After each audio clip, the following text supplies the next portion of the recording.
নমস্কার বন্ধুরা, ঘরোয়া রান্নাঘরে আপনাদের সকলকে স্বাগতম। শীতকাল এসে গেল। শীতকাল কিন্তু এসে গেলেই পিঠে পায়েসের কথা মনে পড়ে। তবে এখনও গুড় উঠতে অনেক দেরি, খেজুরের রস এখনও হয়নি, খেজুরের গুড় উঠবে, তারপরে ভালো পিঠে বানানো যাবে। তাই পিঠে বানানোর কথা এখন দূরে থাক। আজকে আমি এমন এক রেসিপি আপনাদের সঙ্গে শেয়ার করছি যেটা কিন্তু পিঠে পায়েসের তুলনায় কিচ্ছু কম যায় না। খুব গ্রাম বাংলার পুরনো রেসিপি, খুব টেস্টি। আপনারা একবার ট্রাই করে দেখবেন। অসাধারণ টেস্টের এই রেসিপি। আপনারা কিন্তু পায়েস খেতে ভুলে যাবেন এই রেসিপিটি যদি বানিয়ে একবার কাউকে খাওয়ান। আর এই রেসিপিটি বানানোর জন্য লাগছে আমার লাউ। আমি এটা বানিয়েছি লাউয়ের পায়েস। অসাধারণ টেস্টি একটি রেসিপি।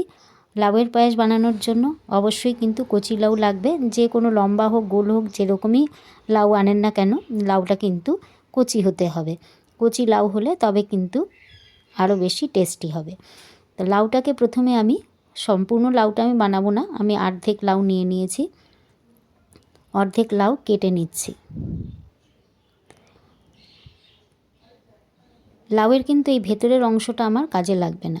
তা আপনারা এটাকে টুকরো করে আগের থেকে বাদ দিয়ে দিতে পারেন, আর না হলে পরে আমি যেরকম করছি সেরকমও করতে পারেন। লাউয়ের খোসাগুলোকে ছাড়িয়ে নিচ্ছি। আপনারা ইচ্ছা করলে কিন্তু খোসাগুলো পাতলা করেও কাটতে পারেন, কিন্তু আমি কিন্তু খোসাগুলো মোটা করে কাটবো। এর কারণ এই লাউয়ের খোসা কিন্তু খেতে খুব ভালো লাগে। লাউয়ের খোসা দিয়ে উচ্ছে দিয়ে ভাজা, বা শুধু লাউয়ের খোসা ভাজা, কালিজিরা কাঁচা লঙ্কা দিয়ে রেসিপি আপনাদের সঙ্গে শেয়ার করা আছে, একটু দেখে নেবেন।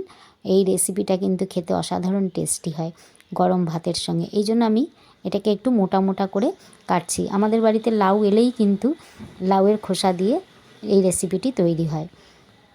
লাউয়ের খোসাগুলো ছাড়িয়ে একটু জল দিয়ে ধুয়ে নিচ্ছি।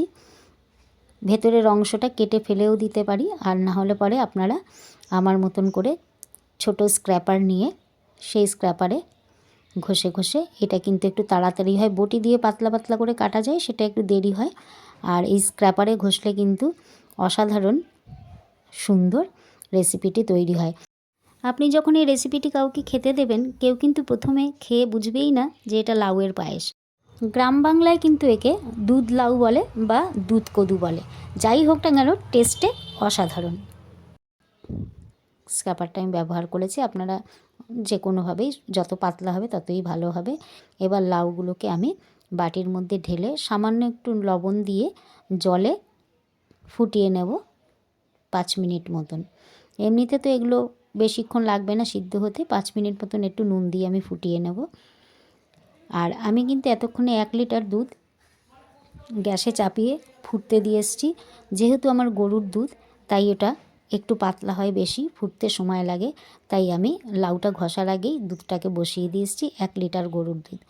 লাউয়ের মধ্যে থেকে যদি কোনো বড় দানা অথবা এর মধ্যে বীজ থেকে থাকে, সেই বীজগুলোকে কিন্তু ফেলে দিতে হবে। লাউটাকে আমি বসিয়ে একটু ঢাকা দিয়ে দিলাম 5 মিনিটের জন্য। দুধটা কিন্তু আমার প্রায় হয়ে এসেছে অনেকটাই, আরও অনেক ঘন হতে হবে। তবে মাদার ডেয়ারি বা একটু ঘন দুধ হলে কিন্তু এত বেশি ফুটাতে হয় না। তবে গরুর দুধের টেস্টই আলাদা। লাউটা আমার ফুটে উঠেছে, সিদ্ধ হয়ে এসছে। এবারে আমি এটাকে ছাঁকনির সাহায্যে জলগুলোকে ছেঁকে ফেলে দেব। তা স্কিপ না করে সম্পূর্ণ ভিডিওটি দেখার অনুরোধ রইল, কারণ একটুখানি স্কিপ করে গেলেই কিন্তু জিনিসটা আর টেস্টি হবে না। আমি কিছু কাজু, কিশমিশ, আলমন্ড নিয়ে নিয়েছি, আর 4 টুকরো এলাচ নিয়ে নিয়েছি, ছোটো এলাচ। এলাচগুলোকে আমি একটু ছাড়িয়ে রেখে দেব, পরে হামানদিস্তায় গুঁড়ো করে নেব। আর আলমন্ডগুলোকে আমি একটু কাঁচি দিয়ে টুকরো টুকরো করে ভেঙে নিচ্ছি। খোসাটা আপনারা ছাড়িয়েও নিতে পারেন, না ছাড়িয়েও নিতে পারেন। আমি টুকরো টুকরো করে নিচ্ছি। সমস্ত ড্রাই ফ্রুটসগুলোকে আমি রেডি করে রেখে দিলাম। এবারে দুধটাকে বেশ ভালো করে জাল দিয়ে নিয়েছি। এর মধ্যে আমি দিয়ে দিচ্ছি প্রায় 100 গ্রাম মতন চিনি। মিষ্টিটা আপনারা আপনাদের স্বাদ অনুযায়ী দেবেন। আমি এখানে 100 গ্রামের একটু বেশি চিনি নিয়েছি। দুধটা জাল দিতে দিতে আমার প্রায় অর্ধেকের মতন হয়েই এসছে। এবার আমি এর মধ্যে দিয়ে দিচ্ছি ভালো করে ছেঁকে নিয়ে একদম যাতে শুকনো হয়ে যায় লাউটা, সেরকম অবস্থায় দুধের মধ্যে আমি এটা অ্যাড করে দেব। আপনাদের কাছে রিকোয়েস্ট রইল, যারা আমার চ্যানেলে নতুন প্লিজ চ্যানেলটিকে একটু সাবস্ক্রাইব করে দেবেন। ভালো লাগলে অবশ্যই রেসিপিগুলো সবার সঙ্গে শেয়ার করবেন। লাউগুলোকে এর মধ্যে দিয়ে দিলাম। খুব ভালো করে লাউটা মিশিয়ে দিচ্ছি। এবারে দিয়ে দিচ্ছি এর মধ্যে ড্রাই ফ্রুটসগুলো।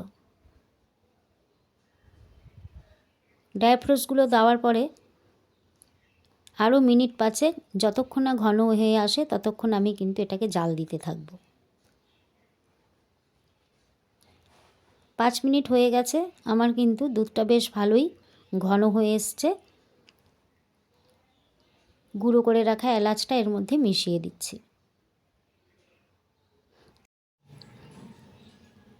দিয়ে দিচ্ছি আমি নারকেল কোড়া, পুরো গোটা নারকেল নেই এখানে, হাফ মালা নারকেল কোড়া আমি এখানে অ্যাড করে দিচ্ছি।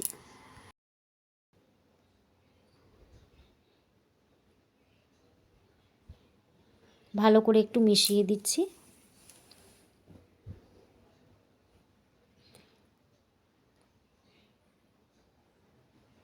এবারে আমি তেজপাতাটা দিয়ে দিচ্ছি এর মধ্যে।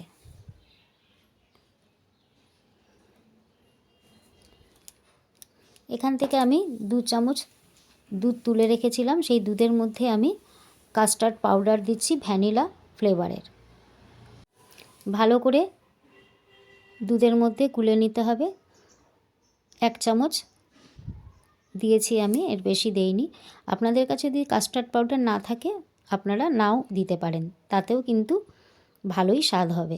আমার কাছে ছিল তাই আমি দিয়ে দিলাম। কাস্টার্ড পাউডারটা মিশিয়ে দিচ্ছি, আরেকটুখানি রয়ে গেছে, এটা আমি দিয়ে দিচ্ছি। আর দেখুন আমার কিন্তু অনেক ডেলা ডেলা বেরিয়েছে, এগুলোকে কিন্তু এর মধ্যে দিলে ভেতরে ডেলা পাকিয়ে যাবে, তাই এগুলোকে ফেলে দিচ্ছি। আরও 2-3 মিনিট ভালো করে নাড়াচাড়া করে দেখুন খুব সুন্দর ঘন হয়ে এসছে, দেখেই বুঝতে পারছেন কত সুস্বাদু হয়েছে।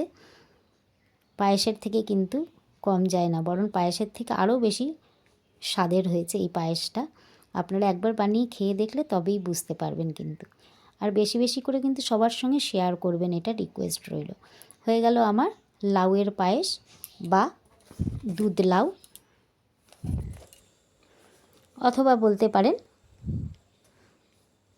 দুধ কদু অনেকেই বলে থাকে। আর যে বাকি অংশটা লাউয়ের আমি রেখেছিলাম সেই লাউটার সঙ্গে আমি আরেকটুখানি লাউ কেটে নিয়েছি, কেটে নিয়ে আর মটর ডালের মধ্যে একটু সব কিছু মিশিয়ে আমি কটা বড়া ভেজে নিয়েছি।